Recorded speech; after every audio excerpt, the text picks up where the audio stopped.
South India முழுக்க எங்க உங்களுக்கு பிளட் தேவைப்பட்டாலும் விஜய் நற்பணி இயக்கம் போய் அங்க பிளட் கொடுப்பாங்க. இயற்கை பேரிடர் நடக்குதுன்னா அதுல கட்டாயம் விஜய் நற்பணி இயக்க மக்கள் இருப்பாங்க. விஜய் அவர்கள் உணர்வுபூர்வமா உண்ணாவிரதம் இருந்து அந்த நற்பணி இயக்கமா ஈழத்தமிழர்களுக்காக குரல் கொடுத்தாரு. ஏன் ரத்த உறவுகள் மேல நீங்க கையை வைக்கிறீங்க அப்படின்னா, இந்த உலக வரைபடத்துல இலங்கை என்ற ஒரு நாடு இல்லாம போயிடுன்ற வார்த்தையை அங்க பதிவு பண்றாரு. நிலம் கடந்து தமிழர்களை அவருடைய ரத்த உறவா பாக்குற ஒரு மனிதர் அவருன்றத இங்க இருக்க மக்களுக்கு புரிய வைக்குது.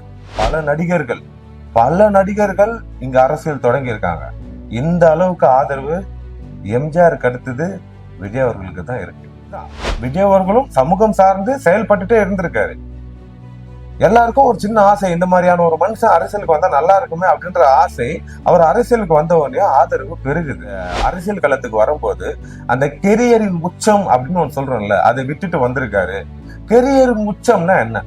அவங்களுக்கு பிடிக்காதவங்க ஒரு ஹீரோ படம் வந்துருச்சுன்னா அந்த படத்தை விமர்சனம்ன்ற பேர்ல காலி பண்றதுக்கு நீங்க ஒரு பெரிய கூட்டம் இருக்கு. தனுஷ் படம் வந்தா அந்த படத்தை காலி பண்றதுக்கு ஒரு கேங் இருக்கும். சிவகார்த்திகேயன் படம் வந்தா அந்த படத்துக்கு காலி பண்றதுக்கு ஒரு கேங் இருக்கும். அஜித் படம் வந்தா அந்த படத்தை காலி பண்றதுக்கு ஒரு கேங் இருக்கும். ஏன் ரஜினி சார் படம் வந்தா அந்த படத்தை காலி பண்றதுக்கு மிகப்பெரிய கேங் இருக்கும். இது இந்த இவங்களுக்கெல்லாம் எவ்வளவு பெரிய கேங் இருக்கோ அதெல்லாம் ஒன்னா சேர்த்தா மாதிரி விஜய் சார் படத்தை காலி பண்றதுக்குன்னு அவ்வளோ பெரிய கேங் இருந்தது. இந்த மக்களோட ஆதரவு, குறிப்பா பெண்களோட ஆதரவு அவர் சினிமால அவருடைய நன்னடத்தையால சம்பாரிச்சது. அதை காலி பண்ணணும்னு இப்ப நிறைய வேலைகள் நடந்துட்டு இருக்கு, நம்ம எல்லாருக்குமே தெரியும். அதுக்கு பெண்களே பதில் கொடுத்துட்டு இருக்காங்க. அந்த பிராண்டை உடைக்க முடியாது, ரொம்ப கஷ்டம். ஏன்னா அது ஒரு கிட்டத்தட்ட 33 வருஷம் சம்பாதிச்ச ஒரு சொத்து பேரு. அதை அவ்வளவு சீக்கிரம் உடைச்சிட முடியாது 2-3 வருஷத்துல எல்லாம். விஜய் அவர்கள் இந்த அரசியல் களத்துக்கு எவ்வளவு பெரிய இளைஞர் எழுச்சியை உருவாக்கிட்டு இருக்காரு அப்படிங்கிறது நம்ம எல்லாருக்குமே தெரியும். இருந்தாலும் பல தரப்பட்ட விமர்சனம் அவர் மேல வைக்கப்படுது.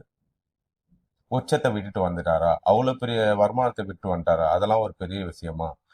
உச்சம் சொல்றாரு, அது என்ன உச்சம்? அப்படி அப்படி பல, இன்னும் சொல்ல போனா பர்சனல் அட்டாக் எவ்வளவு நடக்குதுன்னு நமக்கு எல்லாருக்குமே தெரியும். அந்த வகையில இந்த ஒரு காணொளி பெருவாரியான மக்கள் ஏன் அவரை ஆதரிக்கிறாங்க, அதற்கான காரணம் என்ன, அதை சொல்லக்கூடிய ஒரு வீடியோ தான் இது. இந்த வீடியோவை கடைசி வரைக்கும் பாருங்க. உங்களுக்கு தெரிஞ்ச பல விஷயங்கள் இதுல இருக்கலாம், தெரியாத விஷயங்களும் இருக்கலாம். உங்களுக்கு தெரிஞ்ச விஷயங்களா இருந்தா தெரியாத பல பேருக்கு இந்த வீடியோவை கொண்டு போய் சேருங்க, அது ரொம்ப முக்கியம். விஜய் அவர்களுக்கு ஏன் ஆதரவு? கிட்டத்தட்ட 1992ல விஜய் அவர்கள் இந்த சினிமா உலகத்துல ஹீரோவா முதல் படம் நடிக்கிறார். படம் சரியா போல, நிறைய விமர்சனம் வருது. இதெல்லாம் ஒரு மூஞ்சியான்ற கேலி கூத்தெல்லாம் அவர் பண்றாங்க. எல்லாருக்கும் தெரியும், மிகப்பெரிய மேகசின்ஸும் அப்போ அவரை நெகட்டிவா தான் போட்டாங்க.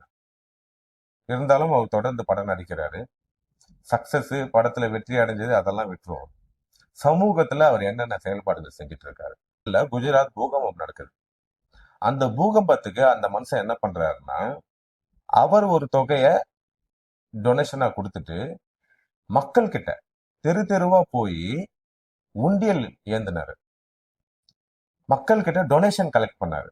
ஒரு ஹீரோ அந்த டைம்ல அது வரைக்கும் எந்த ஹீரோவும் பண்ணாத ஒரு விஷயம் அந்த மனுஷன் பண்ணியிருந்தாரு.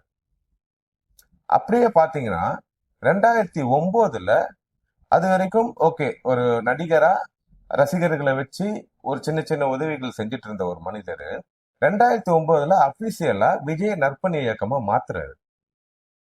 இதுல எல்லாத்துலயுமே அவங்க அப்பாவோட பங்களிப்பு மிகப்பெரிய அளவுல இருந்தது.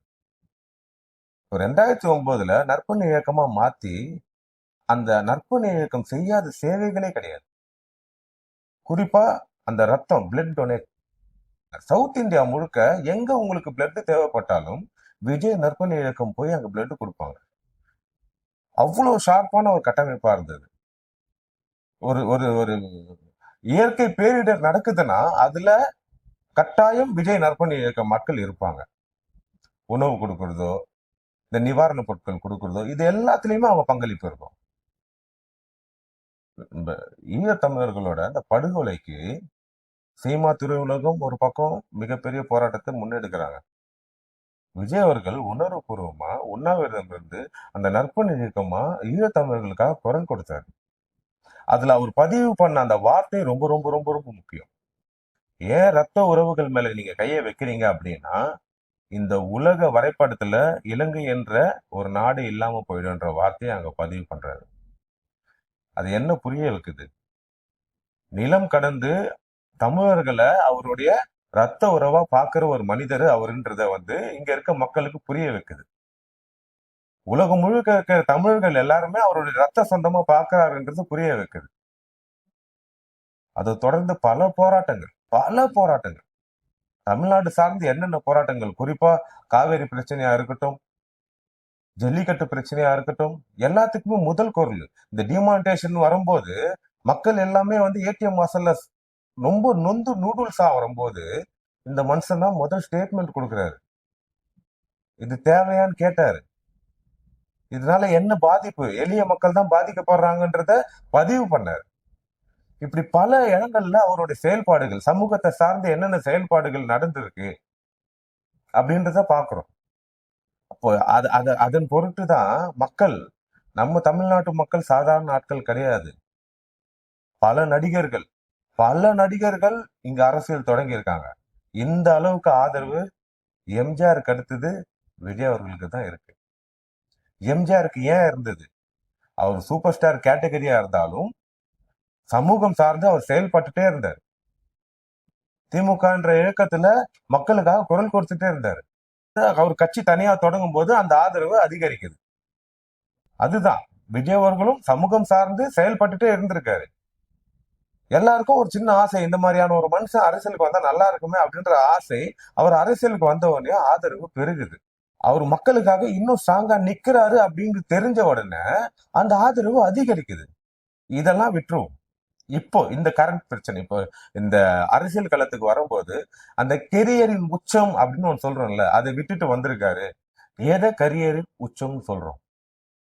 அதிக சம்பளமா? அது ஒரு பாயிண்டா இருக்கட்டும். ஆனா வெற்றி தோல்வி, ஒரு படத்தோட விமர்சனம், பெருவாரியான மக்கள் இப்ப சமீபத்துல நம்ம பார்த்திருப்போம், அவங்களுக்கு பிடிக்காதவங்க ஒரு ஹீரோ படம் வந்துருச்சுன்னா அந்த படத்தை விமர்சனம்ன்ற பேர்ல காலி பண்றதுக்கு நீங்க ஒரு பெரிய கூட்டம் இருக்கு. அந்த மாதிரி எல்லாருக்குமே நடக்கும். தனுஷ் படம் வந்தா அந்த படத்தை காலி பண்றதுக்கு ஒரு படம் இருக்கும், ஒரு கேங் இருக்கும். தனுஷ் படம் வந்தா அந்த படத்தை காலி பண்றதுக்கு ஒரு கேங் இருக்கும். சிவகார்த்திகேயன் படம் வந்தா அந்த படத்துக்கு காலி பண்றதுக்கு ஒரு கேங் இருக்கும். அஜித் படம் வந்தா அந்த படத்தை காலி பண்றதுக்கு ஒரு கேங் இருக்கும். ஏன் ரஜினி சார் படம் வந்தா அந்த படத்தை காலி பண்றதுக்கு மிகப்பெரிய கேங் இருக்கும். இது இந்த இவங்களுக்கெல்லாம் எவ்வளவு பெரிய கேங் இருக்கோ அது எல்லாம் ஒன்னா சேர்த்தா மாதிரி விஜய் சார் படத்தை காலி பண்றதுக்குன்னு அவ்வளவு பெரிய கேங் இருந்தது. அவ்வளவு பெரிய கேங் செயல்பட்டும் ஒரு படத்தோட வெற்றியை பாதிக்காம ஒரு ஹீரோ இருந்தாரு அப்படின்னா அதுதான் கெரியரின் உச்சம். 96ல ரஜினி அவர்கள் அந்த கேட்டகரியில இருந்தாரு. இந்த காலகட்டத்தோட அந்த கெரியரின் உச்சமா விஜய் அவர்கள் தான் இருக்காரு. இதுக்கப்புறம் அந்த இடத்துக்கு யார் வருவாங்கன்றது ஒரு கேள்விக்குறிதான். ஏன்னா அது ரொம்ப கஷ்டம். விமர்சக ரீதியா ஒரு படத்தை அட்டாக் பண்ணா முடிஞ்சுது, ஒரே டைம்ல ஓகே மைண்ட் செட் மாறிடும். ஆனா விஜய் அவர்களுக்கு அது நடக்காது. படம் நல்லா இருக்கு நல்லா இல்ல, நான் போய் பாத்துறேன் ஃபர்ஸ்ட். அப்படி அவங்க ரசிகர்கள் மட்டும் கிடையாது, தமிழ்நாடு மக்களே அந்த மைண்ட் செட்ல இருந்தாங்க விஜய் சார் படத்தை பாக்குறதுக்கு. அதுதான் கரியரின் உச்சம். எதனால இங்க இவ்வளோ ஒரு சப்போர்ட் அதிகரிக்குது அரசியல்ல? அங்க அவர் சம்பாதிச்சது, அங்க குடும்பமா ஆல்ரெடி அவர் சம்பாதிச்சிட்டாரு. அந்த சப்போர்ட்டோட ஒரு பிரதிபலிப்பு தான் இன்னைக்கு அரசியல் களத்துக்கு வந்த அப்புறம் அவருக்கு கிடைச்சிட்டு இருக்கு. இந்த ஆதரவு, இந்த மக்களோட ஆதரவு, குறிப்பா பெண்களோட ஆதரவு அவர் சினிமால அவருடைய நன்னடத்தையால சம்பாதிச்சது. அதை காலி பண்ணணும்னு இப்ப நிறைய வேலைகள் நடந்துட்டு இருக்கு, நம்ம எல்லாருக்குமே தெரியும். அதுக்கு பெண்களே பதில் கொடுத்துட்டு இருக்காங்க. அந்த பிராண்டை உடைக்க முடியாது, ரொம்ப கஷ்டம். ஏன்னா அது ஒரு கிட்டத்தட்ட 33 வருஷம் சம்பாதிச்ச ஒரு சொத்து, பேரு. அதை அவ்வளவு சீக்கிரம் உடைச்சிட முடியாது 2-3 வருஷத்துல எல்லாம். ரொம்ப கஷ்டம். முயற்சி பண்ணாதீங்கன்னு தான் சொல்லுவேன். விஜய் அவர்களுக்கு இந்த ஆதரவு ஏன் இருக்குன்றதுக்கு இந்த வீடியோ உங்களுக்கு பதிலா இருந்திருக்கும். விஜய் அவர்களோட ஆதரவாளர்கள் இந்த வீடியோவை பகிருங்க. தொடர்ந்து நம்ம இந்த மாதிரி வீடியோ போடுறதுக்கு உங்களுடைய ஆதரவும் ரொம்ப முக்கியமா இருக்கு. சப்ஸ்கிரைப் பண்ணுங்க, கமெண்ட் பண்ணுங்க, ஷேர் பண்ணுங்க. நன்றி.